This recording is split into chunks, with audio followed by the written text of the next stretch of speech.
let's pray again strongly, 2 by 2. Eso oramos de dos en dos.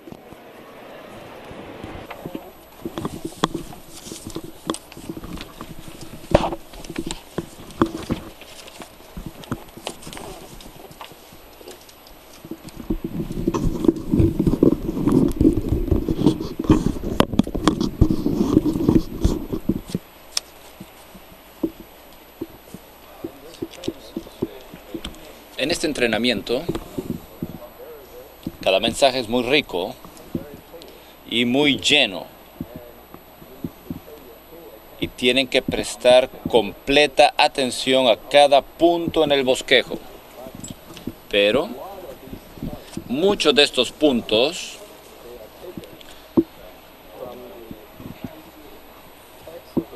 han sido tomados del texto de la versión Recobro y de las notas de la versión Recobro. Así que es muy importante que ustedes lean el texto y que también lean las notas. De hecho, cada vez que vengan al entrenamiento deben traer su versión Recobro consigo. Algunos piensan que toman el bosquejo y que pueden venir al entrenamiento. Este bosquejo se basa en la Biblia y en la versión Recobro. Así que tienen que traer la Biblia versión Recobro y deben leer los versículos y deben de leer las notas, los bosquejos. Casi todo, por ejemplo, casi todo el segundo mensaje de anoche fue tomado de una nota. No sé si lo han visto. Fue tomado de segunda de Pedro 3:16. Acerca de estas cosas. Y el hermano Lee tenía ahí una gran nota. Y estoy muy contento que tomamos casi todo un mensaje para desempacar esa nota. Segunda de Pedro 3:16, y el hermano James hizo un muy buen trabajo en cuanto a esto. Ahora les pregunto, ¿cuántos de ustedes no tienen una versión Recobro con ustedes? No tienen. Por favor, levanten la mano. Digo, no la tienen porque doy por sentado que la tienen. Ahora mismo. Si ahora mismo, si usted no tiene la versión Recobro consigo, con usted mismo, por favor levante la mano. Bueno, la próxima vez traigan su versión Recobro con ustedes. Dicho sea de paso, quisiera decirle a los santos de habla china que estamos liberando la versión Recobro de habla chino, Antiguo y Nuevo Testamento con notas en febrero. Y si no la ha ordenado de antemano, haga su pedido ya. Es toda la Biblia. Claro, en inglés ya tenemos toda la Biblia, Antiguo y Nuevo Testamento con las notas. Pero en chino solo tenemos el Antiguo Testamento y también el Nuevo Testamento separado. Pero en febrero vamos a liberar la combinación del Antiguo y el Nuevo Testamento, 2.700 y pico de páginas. Así que si no ha hecho el pedido, por favor, hágalo ahora. Amamos la Biblia y amamos la versión Recobro en particular. En este entrenamiento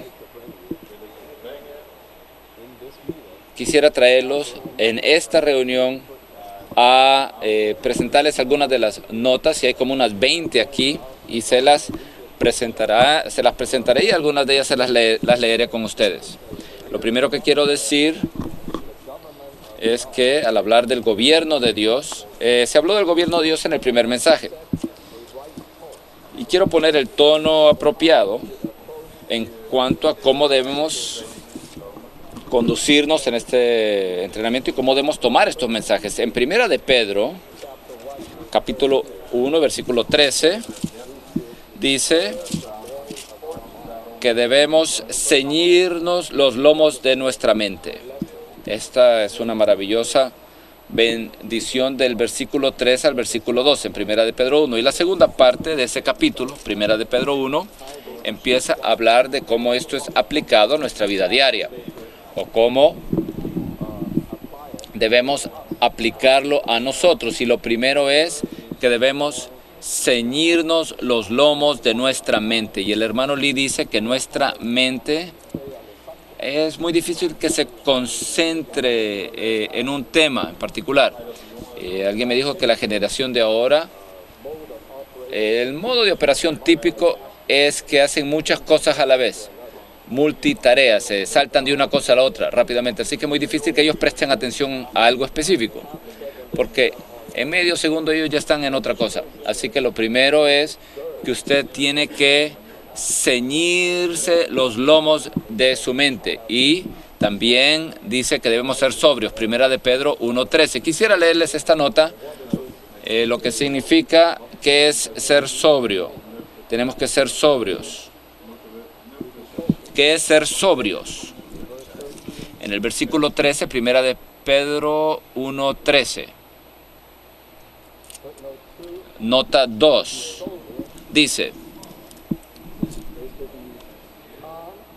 ser sobrio significa estar en calma y tener una mente clara. Esto es lo que necesitamos, estar así, estar en calma y tener una mente clara. Tener la capacidad de comprender la economía de Dios en su salvación. Si usted no está en calma, saltando de un lado para otro, usted no podrá comprender la economía de Dios. Y esto se lleva a cabo sin ser perturbado por el temor, la ansiedad ni las preocupaciones. Hablamos del gobierno de Dios, los tratos de Dios con nosotros. Si algunos de ustedes entran en temor o en ansiedad, no necesitan ustedes esto. Es lo último que ustedes necesitan, pero debe estar en calma, debe tener una mente calmada, una mente clara. Usted ayer podía ver las montañas de San Gabriel, porque el día estaba claro, despejado, pero algunos de nosotros, nuestra mente está tan obtusa, hay tanta obstrucción que no podemos ver las cosas claramente, pero debemos estar en calma y tener una mente clara, y entonces debemos entrar en todos los puntos. Estoy tan contento que todos ustedes, los de tiempo completo, tomaron la carga del hermano Ron y se memorizaron la nota Primera de Pedro 1, versículo 2 y nota 1. No me la memoricé, pero les puedo decir todos los puntos principales. Habla de que Dios tenía un gobierno, y su gobierno es tratar con todas las criaturas, pero comienza tratando con la casa de Dios. Y este trato tiene un propósito positivo, y por esto seremos perfeccionados, seremos afirmados, fortalecidos y cimentados para que podamos disfrutar la gracia. No le puedo decir todas las palabras exactas, pero les presento los puntos principales. Así que, santos de más edad, no hagan excusas, memorícense las cosas así como los jóvenes. Aunque ellos lo hacen 3 veces y usted lo tiene que hacer 10 veces, simplemente hágalo. Usted lo va a recibir, lo va a hacer.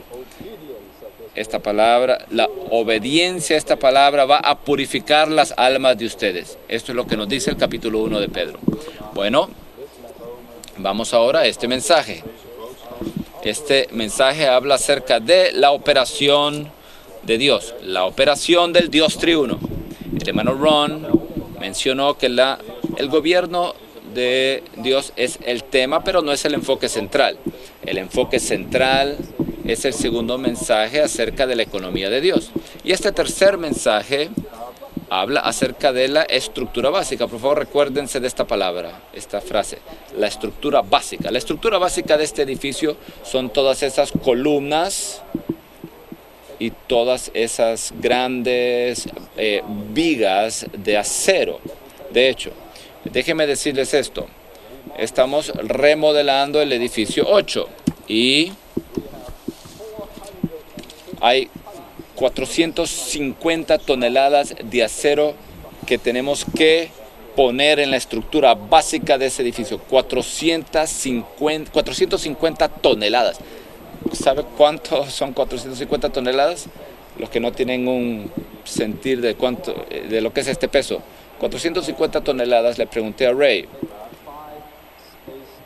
Usted puede hacer 5 transbordadores espaciales con 450 toneladas.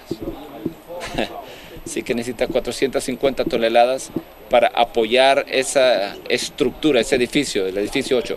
Así que si tiene oportunidad, vaya, a que no hay tours privados, más bien lleve un tour con un guía. Usted va a ver allí esas columnas, va a poder apreciar esas vigas, esas columnas.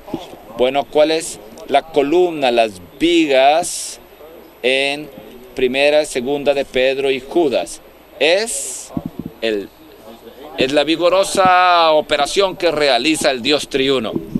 Esto es lo de adentro, la estructura interior, el contenido interior de estos libros. Déjenme leerles un pasaje aquí del ministerio donde se nos habla de esto. Es del estudio vida de Judas. Dice, hemos presentado que las epístolas de Pedro hablan del tema del gobierno de Dios, en particular los juicios gubernamentales de parte de Dios. Este es el tema central de estos dos libros. Sin embargo, la estructura de Primera y Segunda de Pedro es el Dios triuno, quien ha sido procesado para llegar a ser nuestra porción, a fin de que podamos participar en Él, participar de Él y disfrutarlo por medio de su Espíritu, quien es el Espíritu de Cristo y el Espíritu de gloria, y por medio del ejercicio de nuestro Espíritu. Es muy, muy largo. Pero déjenme darles una versión más breve. La versión más breve es que la operación del Dios triuno nos introduce a la participación de la plena salvación de Dios. Esta es una versión. Y el hermano Lee dice que hay otra manera de decirlo, y es que la operación del Dios triuno nos introduce al disfrute del Dios triuno mismo. De cualquier manera que lo quiera decir, está bien. Pero este es la estructura básica de lo que nos habla este libro. Y de hecho, voy a llevarlos por todo el capítulo 1 de Primera de Pedro. Y en todo ese capítulo usted puede ver la estructura es el Dios triuno y su operación. De hecho, quiero decirles que el hermano Lee puso mucho esfuerzo en componer el bosquejo. Así que no pase por alto el bosquejo de este libro. Este libro, el bosquejo de este libro es muy crucial. El hermano Lee dijo de que pasé mucho tiempo para ver cómo dividir este libro, porque el estilo de Pedro es tan único. Es muy difícil categorizar sus pensamientos, pero estoy tan contento que el hermano Lee, en especial para el capítulo 1, todo el capítulo 1, primero, déjenme decirles esto. Primero que todo, tenemos los primeros dos versículos que nos dan la introducción, y en esa introducción se nos habla que el Dios triuno tiene esta operación triple. Primero, nos escogió.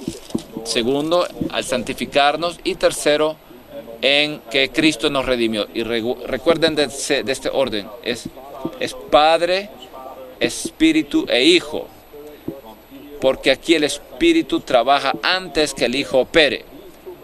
Así que estos dos versículos, Primera de Pedro 1 y 2, es la introducción, es el encabezamiento. Y después, en todo el capítulo, desde el capítulo 3 en adelante hasta el versículo 25, 3 al 25, hay tres secciones. La primera sección es sobre el Padre. La segunda sección, del versículo 10 al versículo 12, habla sobre el Espíritu. Y la tercera sección, la última sección del versículo 13 al versículo 25, nos habla sobre Cristo. Así que tenemos ahí el Padre, el Espíritu y el Hijo. De nuevo, la misma estructura. Ahora, vamos aquí al bosquejo.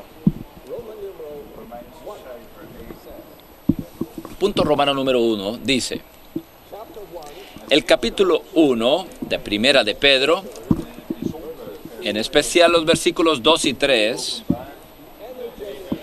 revela la vigorosa operación que realiza el Dios triuno para hacer que sus escogidos participen de Él y lo disfruten plenamente.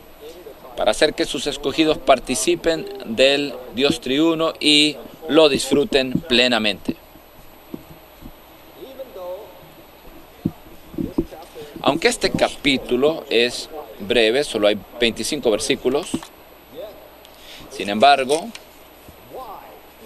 es muy amplio en su envergadura y es en su perspectiva también es muy amplio.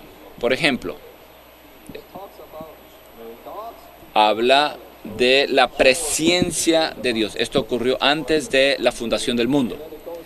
Y también abarca hasta Segunda de Pedro, donde nos habla de los nuevos cielos y la nueva tierra, en donde mora la justicia. Así que abarca todo el tiempo. De hecho, va antes de comenzar el tiempo, antes del tiempo, y a los ojos de Dios no hay tiempo. Ahora, quisiera de inmediato que presten atención a este primer punto, que en especial los versículos 2 y 3. Así que tengo los versículos 2 y 3 aquí escritos en el pizarrón. Dice: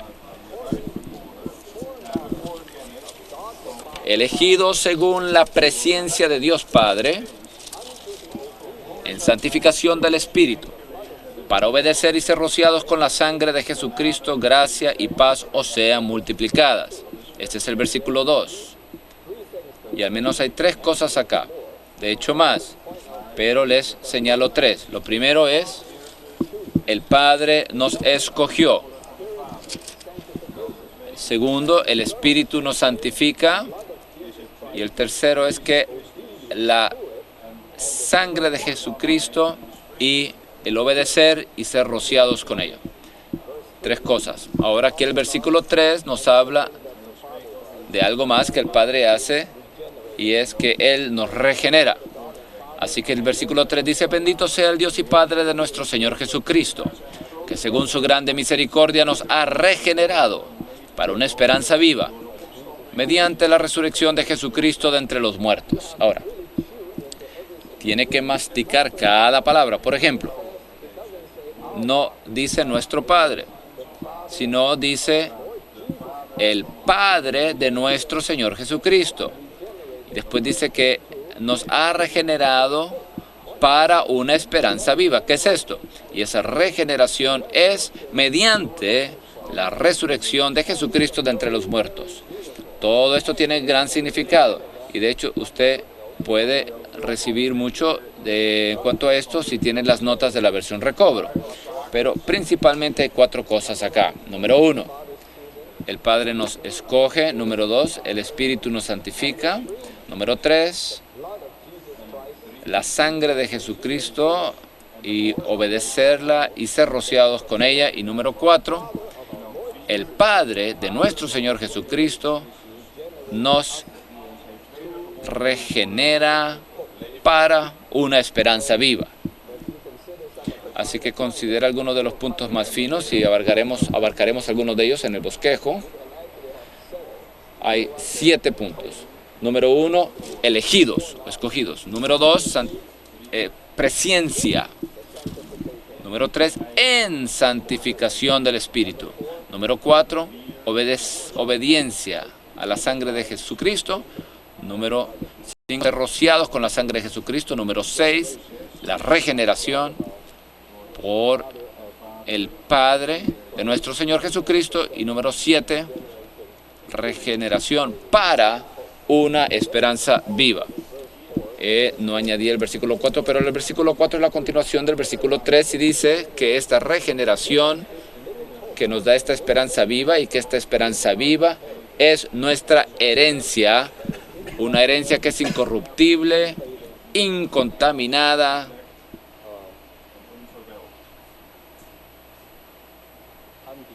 e inmarcesible. Muy bien. Vamos ahora al primer punto, que es la palabra elegidos. Hay una nota ahí que ustedes se memorizaron ayer, Primera de Pedro 1, 2 y nota 1, y esto habla acerca de esta palabra elegidos. Efesios 1 y versículo 4 dice que hemos sido elegidos, hemos sido predestinados por Dios.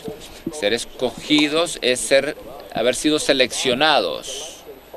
Dios tiene un proceso de elección en el pasado.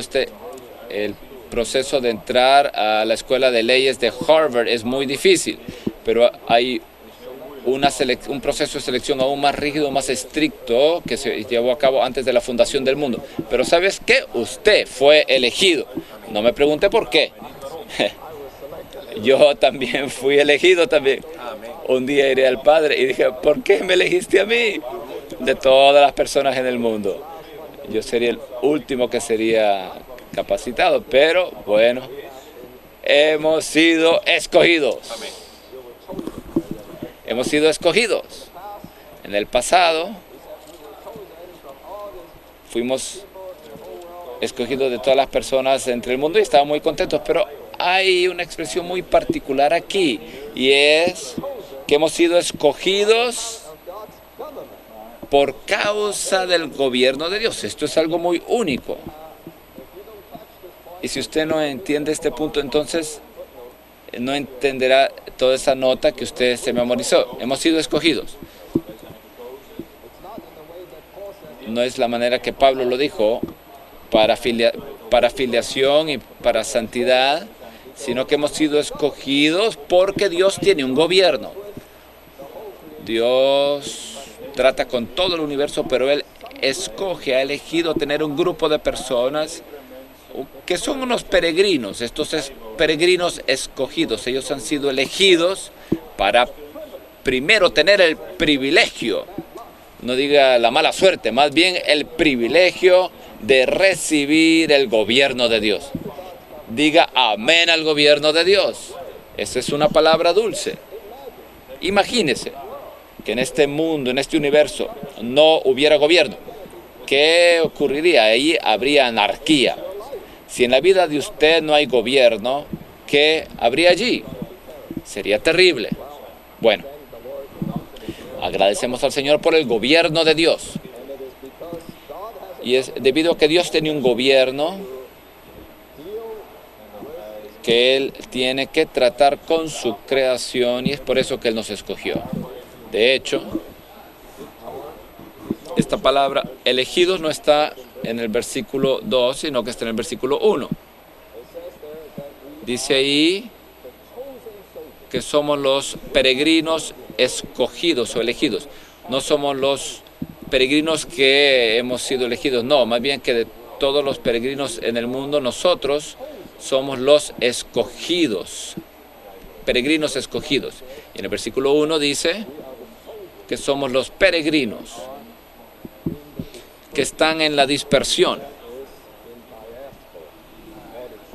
es decir, en la diáspora. Bueno, todos los judíos saben lo que es esa palabra. Eso significa de que usted se ha apartado, está lejos de su patria, es un extranjero. ¿Sabes? Hay algo, ya no soy un extranjero ahora, pero antes era extranjero. Y cuando usted está en un país extranjero, siempre hay algo que usted no se siente cómodo. Hay algo que usted que quisiera estar en casa. ¿Sabe qué? Deberíamos estar muy incómodos en este mundo, porque no estamos en casa aquí, somos aquí peregrinos, estamos en esta diáspora. ¿Y quién nos ha sembrado aquí? ¿Sabes? Diáspora es sembrarnos. ¿Quién nos sembró aquí? Dios. Él nos plantó, lo plantó a usted en China, lo plantó a usted en Estados Unidos, Dios lo plantó a usted en Corea. Dios los ha plantado, los ha sembrado a ustedes por todos estos lugares. Y esta siembra hace que seamos los peregrinos. Pero no somos como los otros peregrinos, sino que somos los peregrinos escogidos. Somos los escogidos. Así que por eso en el capítulo 2 dice ahí que somos linaje escogido. Somos real sacerdocio. Somos nación santa. Somos posesión de Dios. Esto habla de nosotros, que somos un grupo particular, que es único para Dios. ¿Sabe? En Primera de Pedro habla allí con elegidos y acaba en el capítulo 5 con la palabra coescogidos. ¿Sabe? Somos los copartícipes en como coescogido. Usted fue escogido a la misma vez que Cristo fue escogido. ¿Se puede imaginar esto? Usted dirá, wow. ¿Basado en qué? Dice usted esto. Bueno, basado en el versículo 20. El versículo 20 dice que Cristo fue conocido de antemano antes de la fundación del mundo. Antes de la fundación del mundo ya, Cristo ya había sido conocido desde antes de la fundación del mundo. Y nosotros, antes de la fundación del mundo, también fuimos conocidos nosotros. Él fue escogido antes de la fundación del mundo y nosotros también. Primera de Pedro 1:20. Claro, esa dice ahí, pues esto puede ser la esposa de Pedro. Y también la iglesia aquí, 1 Pedro 5:13, la que ha sido conjuntamente elegida. Puede ser la esposa de Pedro o la iglesia. Nosotros, los que han sido conjuntamente elegidos, peregrinos, somos estos que hemos sido conjuntamente elegidos antes de la fundación del mundo. Eso estaba en 1 Pedro 5:13. Antes de la fundación del mundo hubo una reunión, hubo un proceso de elección, y en ese proceso de elección Cristo fue elegido y usted también fue elegido. Y usted fue elegido a la misma vez que Él fue elegido, como aquel que fue conjuntamente elegido, así como los que son copropietarios o co-socios, socios conjuntos. Usted es el que ha sido elegido conjuntamente con Cristo, coelegido de Cristo. El Dios triuno pasó por un proceso a fin de hacer muchas cosas por nosotros y llegar a ser nuestro todo, para que pudiésemos participar de Él y disfrutarle. B. Los creyentes fueron escogidos por Dios el Padre antes de la fundación del mundo, en la eternidad pasada. Esto fue hecho en conformidad con la presencia del Padre y se lleva a cabo en el tiempo, en la santificación del Espíritu, para obedecer y ser rociados con la sangre de Jesucristo. Esta elección fue conforme a la presencia del Padre. Y quisiera mencionarles algo que es único, hacerles notar algo aquí que es único en este bosquejo y en el hablar del hermano Lee. Aquí tenemos la palabra elegidos y presciencia. Elegidos según la presciencia. La palabra presciencia viene de la palabra conocer. Y si lee la nota, ve dos veces, significa aprobar y poseer. Antes de la fundación del mundo, Dios lo aprobó a usted y después lo apreció a usted y después lo poseyó a usted. Bueno, no hizo esto con usted primero, sino que hizo esto con Cristo primero. Él primero aprobó a Cristo, después apreció a Cristo, después poseyó a Cristo, y a la misma vez que hizo esto, Él también lo aprobó a usted, Él también lo apreció a usted y Él también lo poseyó a usted.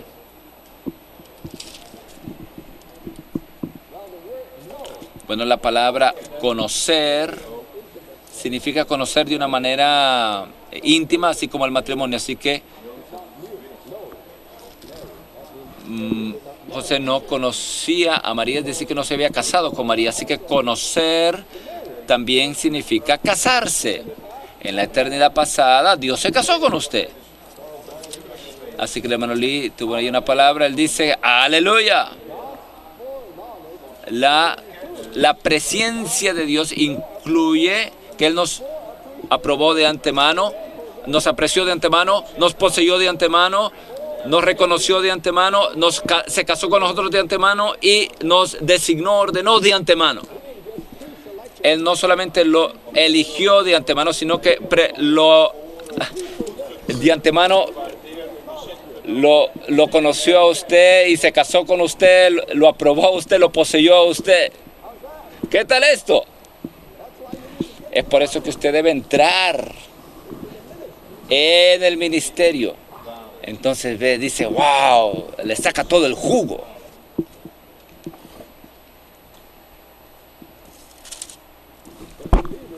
Los creyentes fueron escogidos. Conocer de antemano es es designar anticipadamente. En Primera de Pedro 1:20 dice que Cristo fue conocido ya desde antes de la fundación del mundo. El hermano Lee dice de que Wuest, en su traducción, él dice que él fue ordenado o designado de antemano. Así que conocer de antemano es conocerlo de antemano. Él se casó con usted, lo probó a usted, él a la misma vez lo designó a usted. Así que antes de la fundación del mundo hubo una ceremonia de ordenación. Mucho mejor de la ordenación o investidura del presidente. ¿Y quién fue ordenado, designado? Fue Cristo. Y a la misma vez que él fue ordenado, designado, usted también fue ordenado, designado. Este es el pensamiento que está ahí de antemano. Así que la pregunta es, ¿cuál es la operación del Dios Trino? En particular la del Padre y en particular las expresiones de Pedro. Así que esta es la expresión de Pedro, es algo único. Pablo no lo dijo de esta manera y Juan no lo dijo de esta manera tampoco. Usted únicamente lo recibe en la epístola de Pedro. 2. En Primera de Pedro 1:20 se nos dice que Cristo fue conocido desde antes, que Él fue designado de antemano. Y en el versículo 12 nos dice que los creyentes fueron escogidos según la presciencia, la designación anticipada de Dios. Por consiguiente, el versículo 20 y el versículo 2 forman un par, lo cual es la designación de Cristo y la designación de usted. El hecho de que Cristo fuese conocido desde antes de la fundación del mundo significa que Él fue designado de antemano por Dios. Ya abarcamos esto. B, es cuando se habló de aquí del punto B, 2b. La presciencia de Dios mencionada en el versículo 2 implica que en la eternidad pasada, por favor, subraya estas palabras, nos aprobó, Dios nos aprobó, sin tu aprecio por nosotros y tomó posesión de nosotros. Oh, Padre, te adoro, que antes que yo haya nacido, tú me aprobaste. Ni siquiera yo me apruebo a mí mismo, pero tú me aprobaste y tú me sentiste aprecio por mí, después me poseíste, después te casaste conmigo y después me designaste. C. Al mismo tiempo en que Dios conoció y designó a Cristo de antemano, también conoció y designó de antemano a todos los creyentes. Todos los creyentes aquí fuimos elegidos conjuntamente y preelegidos, predesignados y casados de antemano. Esto es suficiente para que usted diga aleluya. Aleluya. Amén. Este es solo el primer punto. Avancemos ahora al segundo. El segundo es la santificación. Esa ceremonia, ese proceso de elección que ocurrió desde antes de la fundación del mundo, todo eso se llevó a cabo en la santificación del Espíritu. Y en el libro, el Espíritu con nuestro Espíritu dice que estas dos cosas ocurrieron a la misma vez y es un solo hecho, una sola acción. En la misma acción que Dios lo escogió a usted, el Espíritu también lo santificó a usted. Y si usted lee la nota dice que en la santificación, ahí puede decir es por la santificación. Así que usted puede interpretarlo de ambas maneras. En la santificación significa que ocurrió desde antes de la fundación del mundo y que ocurrió a la misma vez. Y por la santificación del Espíritu significa que esta elección está siendo llevada a cabo con el tiempo, más tarde, por medio de la santificación, por la santificación del Espíritu. De ambas maneras, está bien. Ambas son muy ricas en su significado. Ahora, por favor, siga mi pensamiento. Venga ciñase los lomos de su mente, venga de una manera, con una mente clara, sígame. La santificación del Espíritu que se habla acá, esto ocurrió antes de nuestra salvación, antes de la redención. Eso, les digo, es un gran descubrimiento en el recobro del Señor. En el cristianismo protestante saben de que la santificación habla acerca de todo ese proceso después de que una persona es salva, que ha sido convertida. Esta es toda la vida cristiana. Nosotros descubrimos que la santificación del Espíritu comenzó a operar antes que la persona sea salva. ¿Cómo descubrimos esto? Primera de Pedro 1:2 es un versículo muy crucial, porque esa santificación del Espíritu ocurrió antes de ser rociados con la sangre de Jesucristo, es decir, antes del acto de redención ya se estaba efectuando la obra del Espíritu, la santificación del Espíritu. De hecho, déjenme decirles esto, si usted entra en el ministerio le dirá que la santificación es todo el proceso, desde el arrepentimiento hasta la glorificación. Todo este proceso es la santificación que efectúa Dios.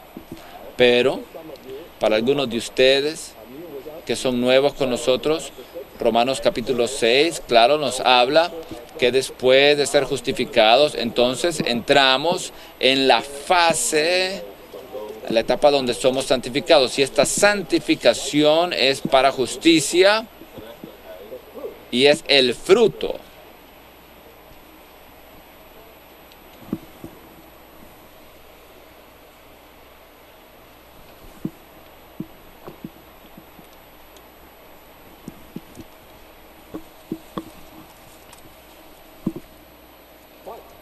Pero antes que ocurra esa santificación, hay otra santificación. Y esa es tipificada, déjeme darle un buen ejemplo, por la mujer en Lucas capítulo 15. En Lucas capítulo 15 se nos habla acerca de la mujer que tipifica el Espíritu. Y ella hace una obra de barrer. Esto ocurre antes de nuestra salvación. Bueno, investigue usted con su experiencia. Antes de usted ser salvo, ¿no piense usted que el Espíritu ya estaba trabajando, operando en usted? Y Él estaba operando por medio de la palabra. Y esa palabra era la lámpara. Él encendió esa lámpara y Él empezó a barrer.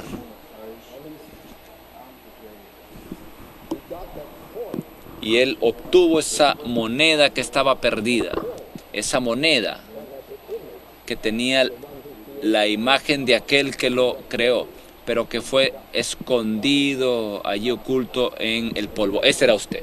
Y sabe, el Espíritu vino y Él empezó a barrer. Él empezó a barrer. ¿Por cuánto tiempo? Hasta que la encontró. Ella no se detuvo. Ella continuó barriendo.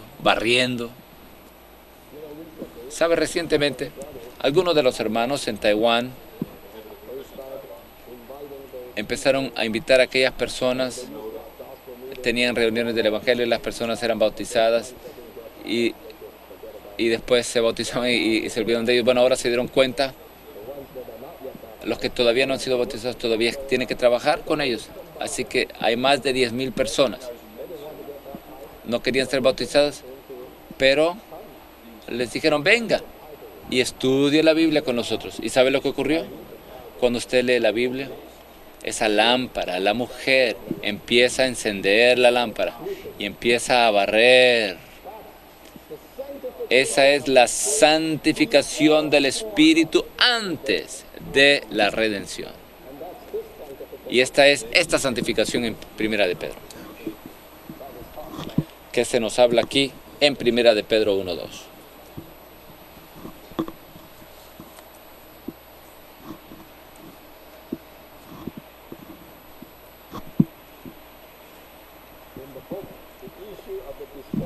En el libro El resultado de la impartición de la Trinidad procesada del Espíritu que todo lo trasciende, el hermano Lee dice de que hay 4 clases de santificación. La santificación que busca, esto ocurrió antes de nuestra salvación. La santificación que nos regenera, la santificación transformadora y la santificación glorificadora. Todo ello es parte de la santificación. Esto es algo muy, muy rico. En el libro, el Espíritu con nuestro Espíritu dice que la santificación es la línea que sostiene toda nuestra experiencia cristiana desde el arrepentimiento hasta la glorificación. Claro, no estamos entrando en todo lo que esto abarca, pero sino que estamos hablando solo de la primera parte. La santificación que busca. Usted estaba perdido. ¿Sabe usted? Perdido, esa palabra. En Lucas 15 dice que la mujer perdió esa moneda. Esa palabra perdida es la misma palabra que está siendo usada en 2 de Pedro cuando habla que han entrado en apostasía y están en perdición, en destrucción. Hay una nota ahí y creo que la palabra ahí es apuli, que significa, número 1, que está en ruina. ¿Sabe usted en dónde estaba? Sí, usted fue escogido, pero usted estaba arruinado, en ruina. Estaba en ruina. Apoluni en 2 de Pedro 2:1. Perdido en su ser, pero no en su condición. No está, usted todavía existe, pero ya no tiene una condición, ya perdió la salud. No perdió su existencia, pero ya no es útil. Entonces no es del ser, sino del bienestar. Esa era la condición que usted estaba. La nota 5 de 2 de Pedro 2:1. Esto es esta palabra, destrucción, apollo. Pero el Espíritu vino y Él lo encontró usted donde usted estaba. En esos 3 ejemplos, en esas 3 parábolas, en Lucas 15, el hijo pródigo no respondió, así que el padre lo esperó. Bueno, la moneda no podía responder. No tenía sentir alguno, así que la mujer vino y empezó a barrer. Y también esa mujer, la oveja perdida, es peor. No solamente no puede regresar al padre, sino que se va y se pierde, así que tiene que ir el pastor a buscar a esa oveja perdida. ¿Qué estoy diciendo? Digo que el Espíritu lo encuentra usted donde usted está. Usted no tiene una respuesta, está allí, yace allí, pero el Espíritu vino y lo buscó a usted. Y esa obra de búsqueda, les digo,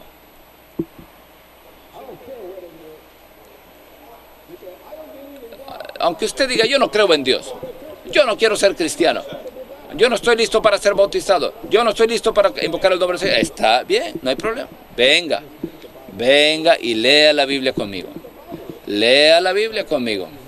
Y a medida que usted lee la Biblia, el Espíritu comenzará a barrer. En 1 de Pedro, ese primer capítulo se divide en 3 partes. La segunda parte habla acerca de la santificación del Espíritu. Eso es del versículo 10 al 12, 1 de Pedro 1, que habla ahí de 2 grupos de personas. Uno son los profetas en el Antiguo Testamento y el segundo grupo son los apóstoles en el Nuevo Testamento. Y los profetas en el Antiguo Testamento, ellos buscaban, ellos inquirían, indagaban. Y mientras ellos inquirían e indagaban, era el Espíritu de Cristo que les hizo claro a ellos que les testificó de antemano los sufrimientos de Cristo y las glorias que vendrían. Mientras ellos estaban indagando, es difícil decir quién está indagando. Es por eso que Pedro es muy difícil de leer. Usted lo lee, es como que uno piensa de que eran los profetas que estaban ahí buscando, inquiriendo, pero si lee la nota, dice que ese era el Espíritu Espíritu preaplicando de la salvación. No son los profetas, sino es el Espíritu. Pero si usted lee el texto, dice que son los profetas inquirieron y diligente indagaron. Es ahí que el Espíritu de Cristo les indicó. Mientras usted está buscando, indagando, de hecho es el Espíritu que está indagando, inquiriéndolo en usted, y Él está usando la lámpara para buscar. Está buscando. Número uno, tiene tres cosas. Número es el Espíritu de Cristo. Él es el que está buscando. Él es el que busca. Vi una vez un documental que habla de que bajaron esta máquina ahí a buscar el Titanic, este buque hundido en el mar. Tenía esta luz muy poderosa y alguien estaba ahí manejando, cooperando con esa máquina. Estaba en el barco y estaba dirigiendo esa máquina de abajo. Ahí está el Espíritu de Cristo que está buscando. Y la lámpara, esa es la palabra de Dios, que está mostrándonos ahí los padecimientos de Cristo y las glorias de Cristo. Y los profetas, ellos estaban manipulando el control ahí de la computadora. Me disculpan.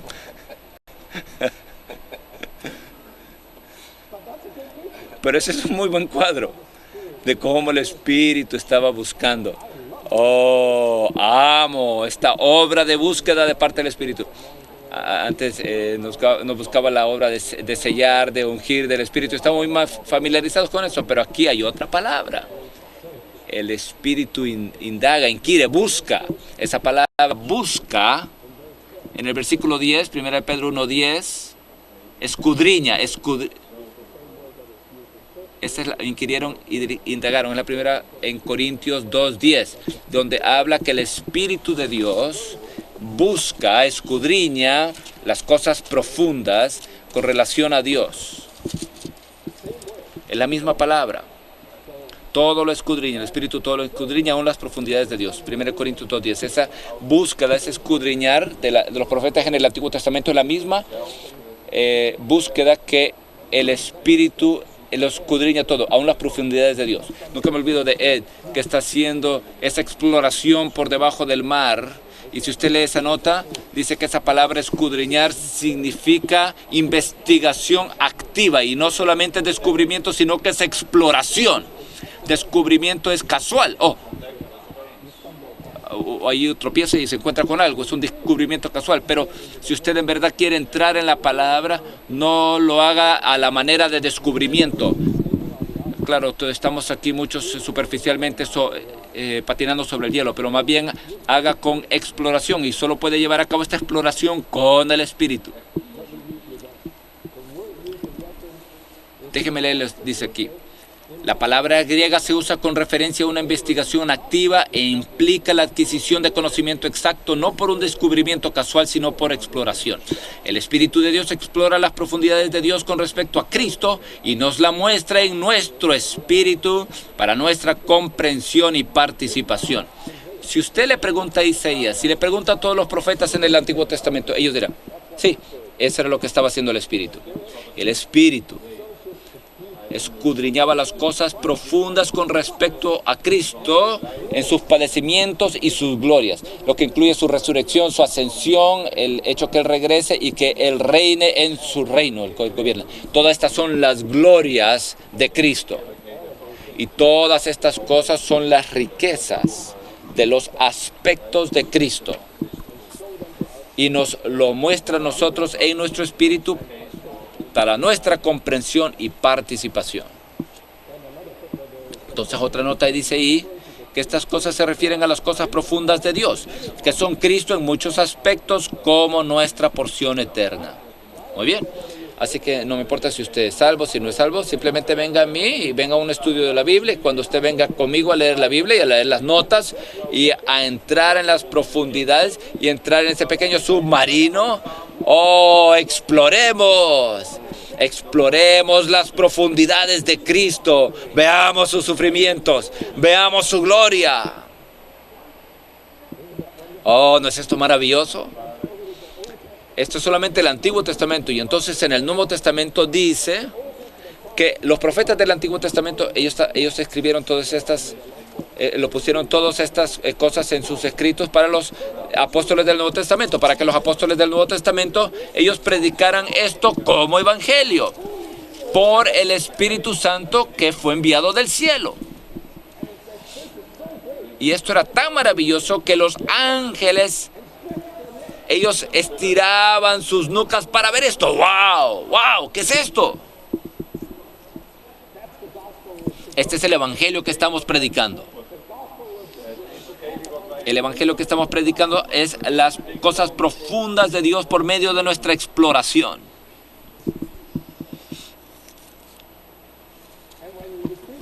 Y cuando usted predica esto, los ángeles se inclinan y extienden la cerviz para ver algo tan maravilloso y dicen, yo quiero participar de eso, dicen los ángeles.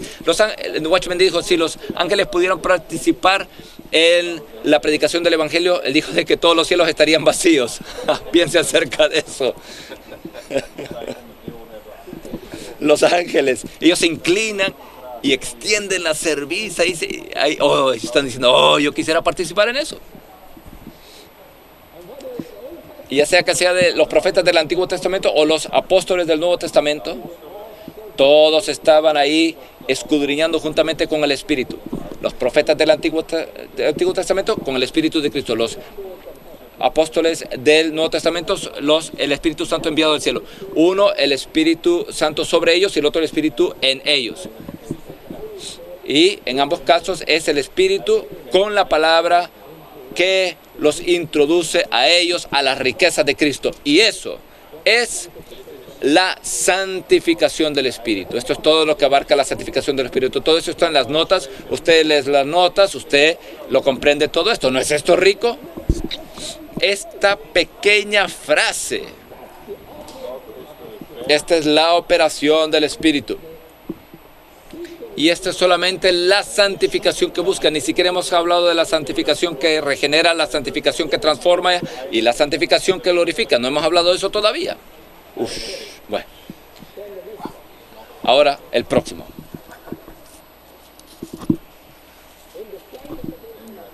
En la santificación del Espíritu para obedecer, en santificación del Espíritu para obedecer y ser rociados con la sangre de Jesucristo.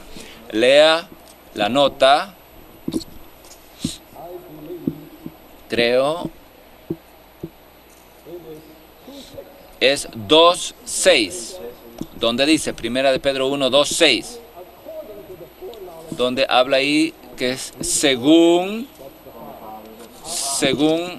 la presencia del Padre, este es el Padre, en santificación del Espíritu, esta es la esfera. Y para obedecer y ser rociados con la sangre, esto es el resultado.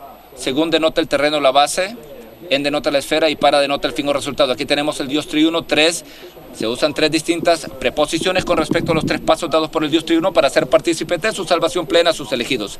Según denota el terreno, la base, en denota la esfera y para denota el fin o resultado. La obediencia de fe en la redención de Cristo por parte de los creyentes y la aplicación a ellos de la sangre rociada son el resultado de la obra santificadora del Espíritu, la cual se basa en la elección de Dios el Padre.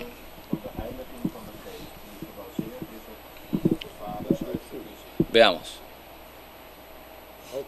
Muy bien. Estoy en el punto C.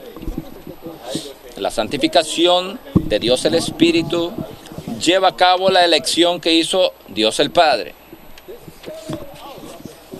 Este llevar a cabo del Espíritu es la aplicación del Espíritu. El Espíritu es el agente que aplica todo lo que hizo el Padre y el Hijo, nos lo aplica a nosotros.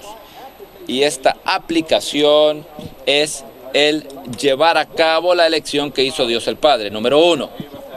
En la eternidad, Dios nos escogió, Él determinó ganarnos. Luego, en el tiempo, el Espíritu vino a santificarnos, a apartarnos del mundo, para que obedeciésemos a la redención de Cristo.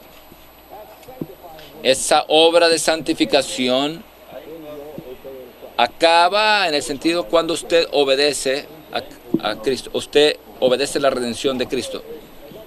Aquí hay otra expresión muy peculiar. Porque dice, para obedecer la sangre de Jesucristo. Usted puede obedecer una persona, pero usted no puede ser una cosa. ¿Puede usted obedecer un escritorio, una televisión? No, usted solo puede obedecer a una persona. Porque dice ahí, para obedecer la sangre de Jesucristo. Muy bien, lea una nota que dice ahí que en el Antiguo Testamento hay dos cosas. Está la ley y el sacrificio. Hay una ley y un sacrificio. Y los judíos obedecían la ley y ofrecían los sacrificios, que era rociar la sangre de los becerros y de las cabras. Pero en el Nuevo Testamento, la persona de Cristo y su persona reemplazan la ley del Antiguo Testamento y los sacrificios. Así que en el Nuevo Testamento, en vez de la ley y los sacrificios, tenemos Cristo, Jesucristo, su persona y su redención, que es expresada aquí como ser rociados con la sangre de Jesucristo. Así que en esta expresión tan pequeña aquí nos dice que hemos sido cambiados de la dispensación del Antiguo Testamento a la dispensación nuevo testamentaria, en donde en el Antiguo Testamento era ley y sacrificio, y en el Nuevo Testamento es Jesucristo, su persona y su obra redentora, lo que Él es y lo que Él ha hecho. Así que obedecemos la persona de Cristo y recibimos y somos rociados, que es recibir su obra. Ese ser rociados es, de hecho, la aplicación, la exposición y la definición y la aplicación de la redención. ¿Sabe? La redención, ese es un sustantivo, pero ser rociados es un verbo que aplica, que hace activo, que activa, que pone en la práctica lo que ocurrió en la redención de Cristo. En la redención de Cristo es aplicada a nosotros en su aplicación, en su exposición, en su definición, y es hecho de manera en que somos rociados con la sangre de Jesucristo. Bueno, avanzo.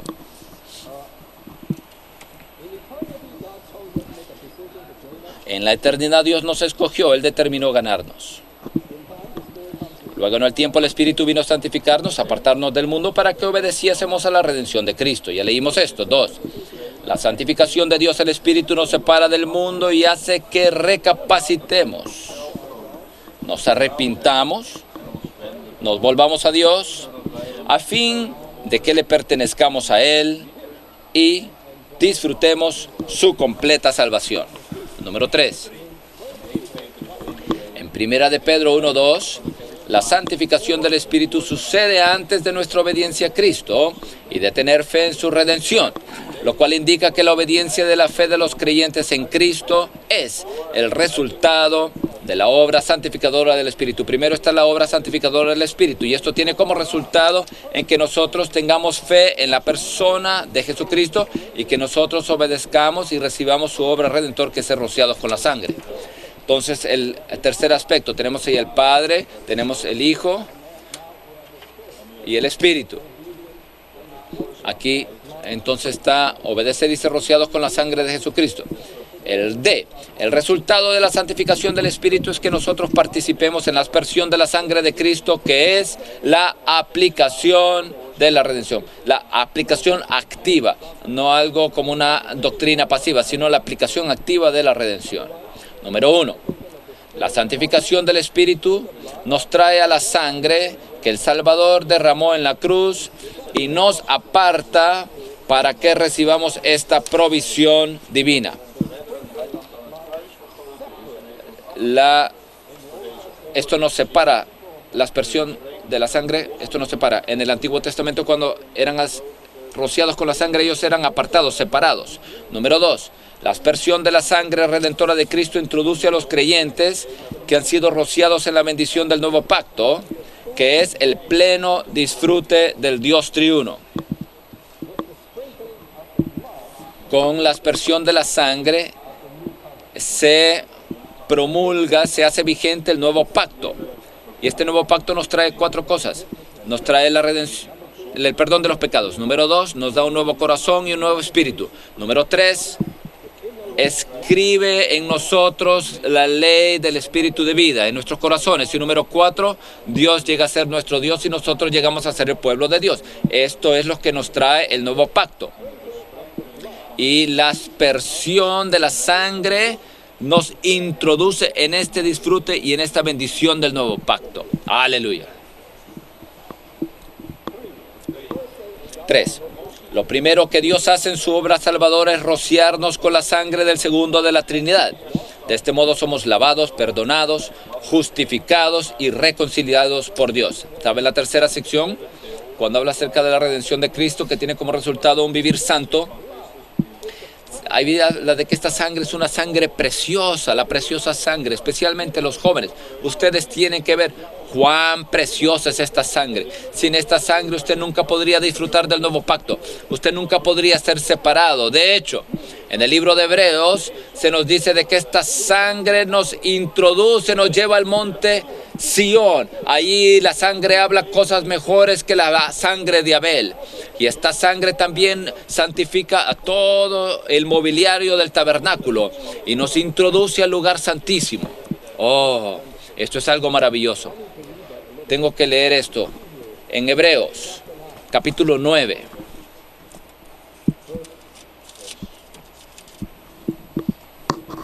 Hebreos 9 y versículo 12.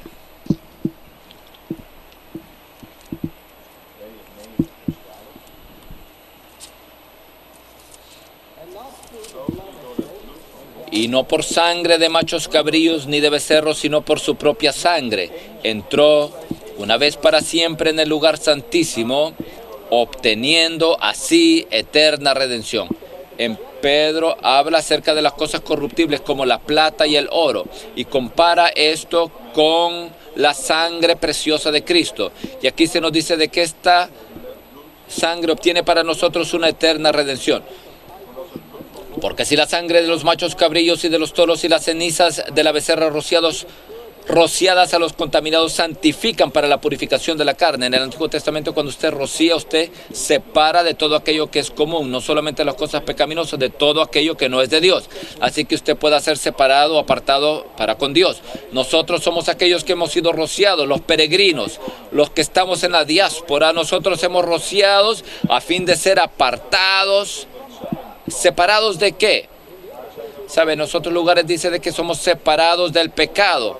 Pero en Primera de Pedro dice de que somos separados o apartados, separados de una vana manera de vivir. Esto es lo que es este mundo. Este mundo vive en una vana manera de vivir que ellos recibieron de sus padres. Pero la sangre hace la obra de redimirnos, apartándonos de esa vana manera de vivir. Déjeme decirle unas palabras a los jóvenes. Si usted toma la sangre y usted permanece en una vana manera de vivir, eso significa de que la sangre no le ha servido de nada, porque el propósito de la sangre es librarlo a usted de esa vana manera de vivir. Así que si usted toma sangre y todavía está en una vana manera de vivir, eso significa que usted ha hecho nulo el efecto del rocío de la aspersión de la sangre de Cristo. La aspersión de la sangre es para que usted sea librado, redimido de la vana manera de vivir.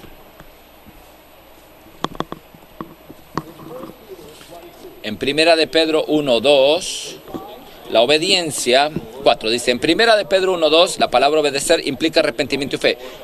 Me puedo arrepentir solamente a una persona. En el Nuevo Testamento no tenemos la ley, sino que tenemos la persona viviente de Jesucristo. Así que nos arrepentimos, nos volvemos a Él y esa fe, por fe creemos en Él. Y esta es la obediencia, implica arrepentimiento y fe. La santificación del Espíritu es para la obediencia de arrepentimiento y para creer. Por lo tanto, el hecho de que nos arrepintamos y creamos en Cristo es el resultado de la obra santificadora del Espíritu.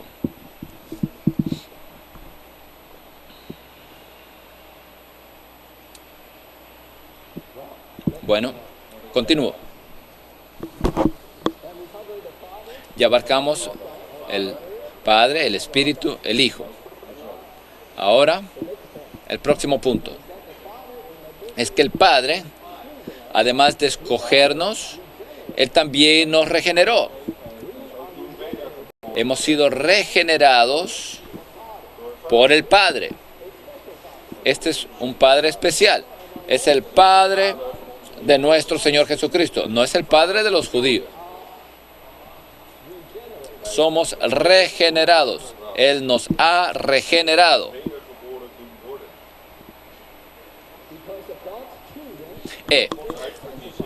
Debido a la elección del Padre, la santificación del Espíritu y la redención de Cristo, Dios el Padre nos regeneró mediante la resurrección de Jesucristo de entre los muertos.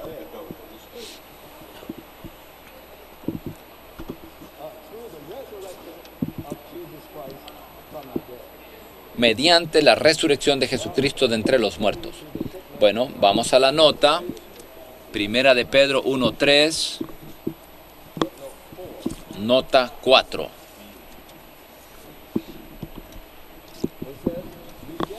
Y dice, la regeneración, como la redención y la justificación, es un aspecto de la plena salvación de Dios.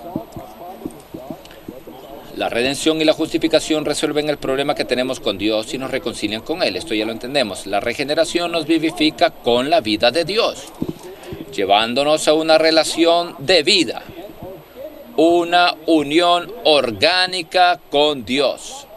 Dios no solamente lo conoció a usted de antemano, antes de la fundación del mundo, y lo eligió y lo designó a usted, sino que también lo vivifica y puso su vida en usted, para que usted pueda ser regenerado.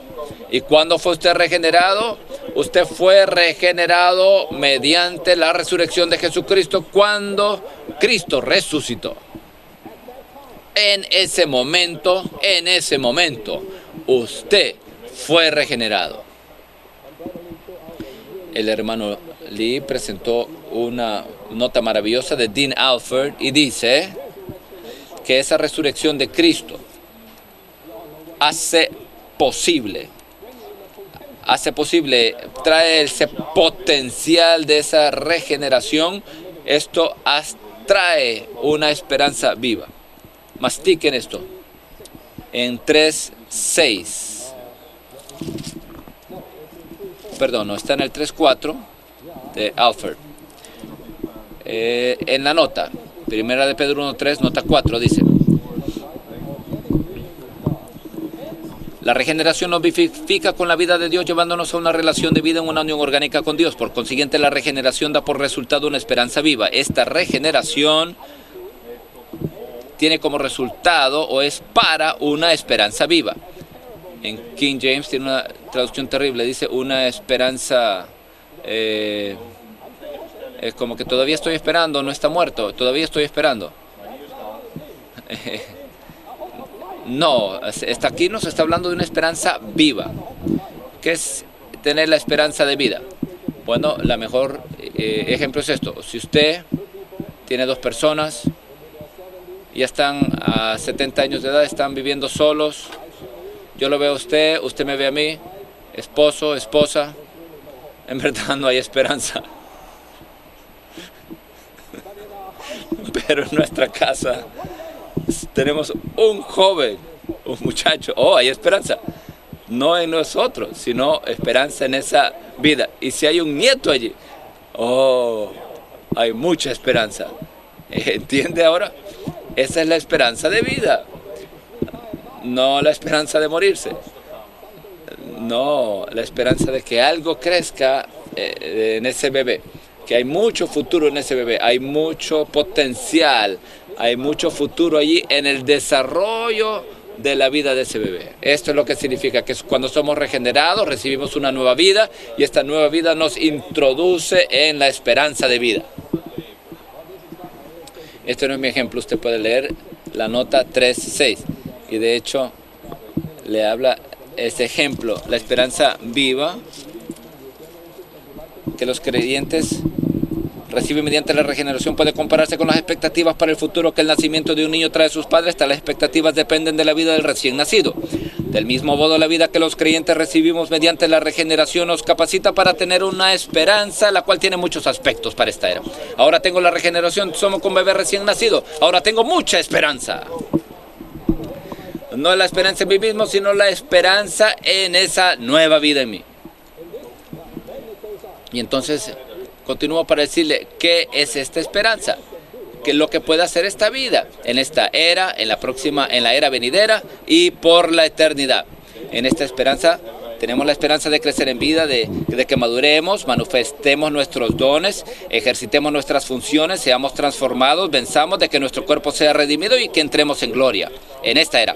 En la era venidera entraremos en el reino, reinaremos con el Señor y disfrutaremos las bendiciones de la vida eterna en la manifestación del reino de los cielos. Esta es en la era venidera.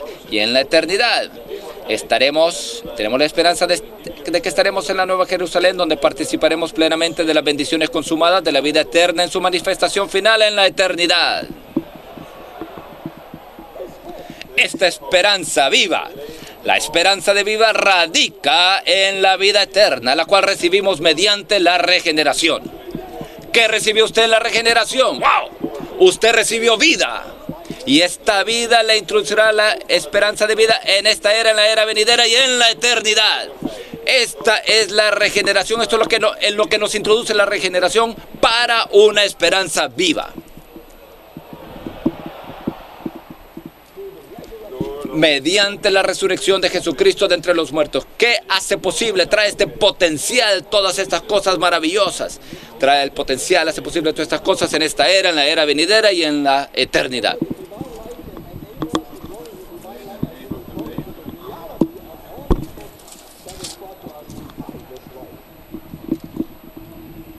Perdón, sigue con la nota. Solo la vida divina puede capacitarnos para crecer en ella hasta que lleguemos a la realidad de la esperanza que nos da esta vida. Está en la nota. Perdón, me disculpan, estaba saltando. Aquí salté a la nota 3.6. Estaba supuesto a leerles la nota 3.4. La nota 3.4. Dice al final de esa nota, dice que la resurrección de Cristo, la cual produce vida, y el don del Espíritu vivificante es lo que hace posible que el nuevo nacimiento llegue a ser una esperanza viva. Ahí hay mucho potencial en esa regeneración. Hay mucho potencial, una esperanza viva. ¿No es esto bueno? Muy bien. Ahora, no solamente hemos sido regenerados mediante la resurrección de Jesucristo, hemos sido regenerados en esta última parte. Por eso Pedro es tan difícil de subdividir. Él comienza con la regeneración y acaba con la regeneración de nuevo. Los últimos 3 versículos del 23 al 25, habla y dice que ustedes han sido regenerados no por la simiente corruptible, sino por la simiente incorruptible, por la palabra de Dios, la cual vive y permanece para siempre. Primera de Pedro 1:23. Así que primero esta palabra, Él lo busca, escudriña, después nos regenera. Y esta palabra nos busca, nos regenera, y esta palabra que vive y permanece para siempre es en contra de todas las cosas corruptibles. ¿Qué es lo más corruptible? La naturaleza caída de usted. Esta es como la hierba, toda carne es como hierba, y toda su gloria como la flor de la hierba. Y todo se va a desvanecer. ¿Saben? Primera de Pedro habla acerca de un poquito de tiempo. Y después lo compara con lo eterno, lo incorruptible, lo inmarcesible, todas estas cosas.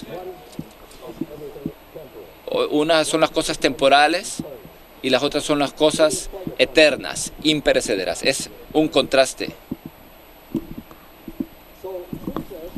Así que el 2 dice, 2, fuimos regenerados por la palabra de Dios que vive y permanece para siempre, la cual es la simiente incorruptible que contiene la vida de Dios.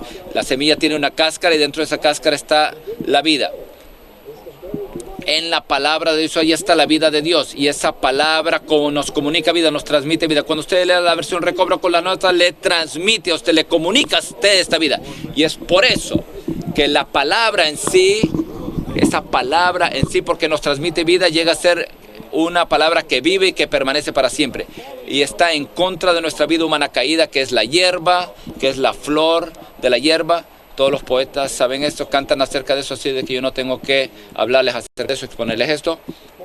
Esa es la vida humana caída, pero en contra de eso, en contraste, ahí está la palabra de Dios, la cual vive y permanece para siempre. Amén. Y esta palabra,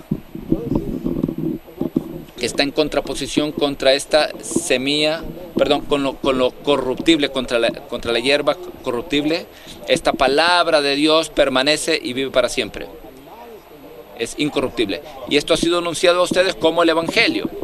Ha sido anunciada como Evangelio. No es solo anunciar a las personas de que se salgan del infierno para que vayan al cielo. El Evangelio es todo lo que usted disfruta como el rema viviente. ¿Saben? El versículo 23 habla ahí de la palabra de Dios, que es la palabra que vive y permanece para siempre. Ese es el logos. Pero cuando usted la disfruta, esta palabra llega a ser el rema que permanece para siempre. Entra en usted. Oh, yo la disfruto. Y permanece en mí para siempre. Esto llega a ser el evangelio que nosotros predicamos. Eso llega a ser la palabra que yo predico como evangelio. Esta es la palabra viva de Dios que nos regenera. Hay tanto aquí en la regeneración. Yo creo que a duras penas he estado en la superficie de estas 4 cosas muy grandes y tengo que abarcar el resto de los puntos. Bueno. F. La descripción triple de nuestra herencia alude a la Trinidad. Esto es el próximo versículo, el versículo 4. Dice allí que esa esperanza viva es nuestra herencia reservada para nosotros en los cielos, que es incorruptible, incontaminada e inmarcesible. ¿Qué es esta herencia? Es la herencia de vida. Cuando usted nació en el primer mundo, usted hereda todo lo que está en la esfera física, en el mundo físico. Cuando usted nace en Dios con la vida divina, usted hereda todas las cosas que son incorruptibles. Incorruptibles se refiere al Padre, incontaminada se refiere al Espíritu, e inmarcesible se refiere al Hijo. Puede leer la nota, primera de Pedro 1, 4, 2 y 4, 3. Nota 2 y 3 del versículo 4. G. El Espíritu que está en los profetas, este Espíritu es llamado el Espíritu de Cristo. G, este es el punto G. El Espíritu de Cristo es el título del Espíritu. Esto ocurre solo después de la resurrección. Antes era el Espíritu de Dios, pero después que Cristo resucitó y fue glorificado, ese Espíritu llega a ser el Espíritu de Cristo. Ahora, ¿por qué en el Antiguo Testamento está ahí el Espíritu de Cristo? Porque conforme a su constitución dispensacionalmente, Cristo solo aparece en tiempo 2000 años atrás, pero en función que trasciende todo el tiempo, Él trasciende todo el tiempo, así que penetra y entra en el Antiguo Testamento y opera en los profetas del Antiguo Testamento, no solo sobre ellos, sino también incluso en ellos. No me pida que le explique esto es lo que dice la palabra. G. El Espíritu de Cristo es el Espíritu de Dios que está constituido mediante la muerte y la resurrección de Cristo y con ellas, a fin de que la muerte y la resurrección de Cristo pudieran ser aplicadas e impartidas a sus creyentes. 1. Aunque el Espíritu de Cristo se constituye dispensacionalmente, esto ocurrió después de la muerte y resurrección de Cristo, pues ha sido constituido en el tiempo del Nuevo Testamento por medio de la muerte y la resurrección de Cristo y con ellas, no, aunque este es el caso, no obstante, su función es eterna, puesto que Él es el Espíritu eterno. Él trasciende el tiempo, no hay elemento del tiempo en Él. Número 2, en cuanto a función, no hay diferencia alguna entre la obra que el Espíritu realizó en los profetas y la que realizó en los apóstoles. Él hizo una obra en el Antiguo Testamento con los profetas y en el Nuevo Testamento con los apóstoles. Estaba allí como el Espíritu de Cristo trabajando en el Antiguo Testamento en los profetas, indagando, inquiriendo y llevándolos a que estuvieran claros acerca de los sufrimientos de Cristo y las glorias de Él. En el Nuevo Testamento, el mismo Espíritu en los creyentes que estaba trabajando en ellos para que predicaran el Evangelio. H. El Santo que nos llamó es el Dios triuno, o sea, el Padre que escoge, el Hijo que redime y el Espíritu que santifica. El Padre nos regeneró, el Hijo nos redimió y el Espíritu nos santifica. ¿Para qué? ¿Con qué propósito? Aquí está. El propósito es que seamos santos en toda nuestra manera de vivir. Desde el versículo 3 en adelante nos habla acerca de nuestra manera de vivir y dice que esta manera de vivir es santa. Y esto está en contra de una vana manera de vivir. Cristo nos redimió de esa manera vana de vivir. Él nos redimió de esa vana manera de vivir para que llevemos una manera santa de vivir. Que cuán santa es, tan santa como Dios. Ustedes serán santos así como yo soy santo. Sed santos porque yo soy santo. Y llamamos a ¿quién es? El juez. Él es nuestro Padre. Así que debemos ser santos en nuestro vivir. Esto nos habla acerca de una manera santa de vivir. Puede leer la nota 15.1 y 17.1. Habla más acerca de esto. Luego, punto romano número 2. Bendecir a Dios es hablar bien acerca del Dios triuno. Bendecir a Dios. Esta es la primera palabra. No, perdón. Esta es la primera palabra del versículo 3. Bendito. Bendito es hablar bien acerca del Dios triuno. Debemos hablar bien acerca de Dios. Oh Señor, te alabo por la predestinación del Padre, por la redención efectuada por el Hijo, por el Espíritu, la santificación que efectúa el Espíritu. Y aprenda a usar todas las expresiones de Pedro en sus alabanzas de usted. Aquí dice en el capítulo 1 que incluso en medio de todos nuestros sufrimientos todavía debemos exaltar, regocijarnos con gozo inefable. Alegrarnos, debemos alegrarnos aún en medio de esos sufrimientos. Allí debemos alegrarnos con gozo inefable. Eso es regocijarnos abundantemente. Aleluya, regocijarnos. Pero ese gozo, ¿sabe? Hay una nota que dice de que este gozo es inefable y colmado de gloria. Eso significa de que esto es un gozo que está empapado, saturado de gloria. ¿Alguna vez ha usted experimentado este gozo que está saturado del Dios triuno como gloria? Es este gozo. Este es hablar bien. Bendecir a Dios es hablar bien. No es solamente alabarlo por lo que Él ha hecho por nosotros. Dice bendecir a Dios no significa simplemente alabarlo porque Él ha hecho por nosotros o nos ha dado objetivamente, sino hablar bien de lo que Él es para nosotros de forma subjetiva. B. Aunque la revelación de 1, del 3 al 12 es divina, es algo que un ser humano puede experimentar. Esto lo experimentó Pedro, y Pedro lo dijo de su propia manera. Es algo muy único. Es en su estilo. Ha sido petrificado, hecho a la manera de Pedro. Solo Pedro lo puede decir, así es algo único de Pedro. No es solamente porque ese es el estilo de Pedro, sino que esta fue la experiencia de Pedro.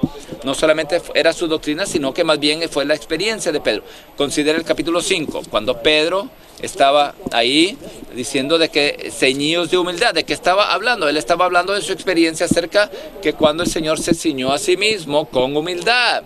Y después él dice, echad sobre él todas vuestras ansiedades sobre él. Sabe que él cuando fue a pescar, él estaba lleno de ansiedad, así que él podía decir lo mismo. Y también dijo pastorear el rebaño de Dios, esa misma palabra que el Señor usó en capítulo Juan 21, que le dijo pastorear a mis ovejas. Y después hablando del león rugiente, ¿sabe dónde recibió eso? Él recibió esto de Lucas 22, cuando el Señor dijo que el enemigo, él os va a zarandear. Ese es el león rugiente. Es ahí de donde él recibió todas estas expresiones. Y después dije, y después que lo va a zarandear, después que eso, Él lo va a confirmar a usted. Eso es exactamente lo que el Señor hizo con él, con Pedro.